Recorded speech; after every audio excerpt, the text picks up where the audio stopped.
being a practical man, did not take in good part this reflection of an invisible paradise upon Marius. He was not much in the light of concealed passions. It made him impatient.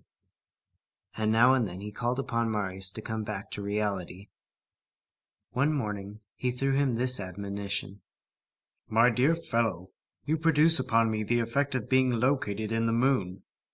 The realm of dreams, the province of illusions, capital, soap bubble. Come, be a good boy. What's her name?" But nothing could induce Marius to talk. They might have torn out his nails before one of the two sacred syllables of which that ineffable name, Cosette, was composed. True love is as luminous as the dawn and as silent as the tomb. Only Courfeyrac saw this change in Marius, that his taciturnity was of the beaming order. During this sweet month of May, Marius and Cosette learned to know these immense delights, to dispute and to say you for thou, simply that they might say thou the better afterwards, to talk at great length with very minute details, of persons in whom they took not the slightest interest in the world. Another proof that in that ravishing opera called love, the libretto counts for almost nothing. For Marius to listen to Cosette discussing finery, for Cosette to listen to Marius talk in politics, to listen, knee pressed to knee, to the carriages rolling along the Rue des Babylone, to gaze upon the same planet in space, or at the same glowworm gleaming in the grass, to hold their peace together, a still greater delight than conversation, etc., etc. In the meantime, divers complications were approaching. One evening, Marius was on his way to the rendezvous, by way of the Boulevard des Invalides. He habitually walked with drooping head. As he was on the point of turning the corner of the Rue Plumet, he heard someone quite close to him say, "Good evening, Monsieur Marius."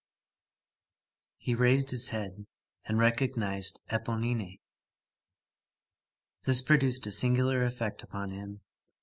He had not thought of that girl a single time since the day when she had conducted him to the Rue Plumet.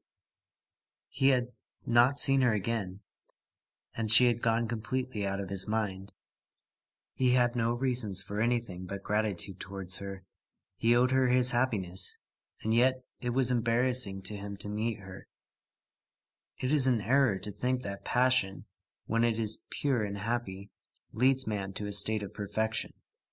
It simply leads him, as we have noted, to a state of oblivion. In this situation, man forgets to be bad, but he also forgets to be good. Gratitude, duty, matters essential and important to be remembered, vanish. At any other time, Marius would have behaved quite differently to Éponine. Absorbed in Cosette, he had not even clearly put it to himself that this Éponine was named Éponine Thénardier, and that she bore the name inscribed in his father's will, that name for which, but a few months before, he would have so ardently sacrificed himself. We show Marius as he was. His father himself was fading out of his soul to some extent, under the splendor of his love.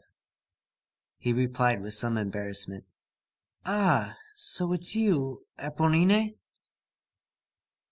Why do you call me you? Have I done anything to you?" "No," he answered. Certainly he had nothing against her, far from it. Only he felt that he could not do otherwise, now that he used thou for Cosette, than say you to Éponine. As he remained silent, she exclaimed, "Say!" Then she paused. It seemed as though words failed that creature formerly so heedless and so bold. She tried to smile, and could not. Then she resumed, "Well?" Then she paused again, and remained with downcast eyes. "Good evening, Mr. Marius," said she suddenly and abruptly, and away she went. End of Book 8, Chapters 2 and 3. Recording by Joel Hermanson. www.joelhermanson.com.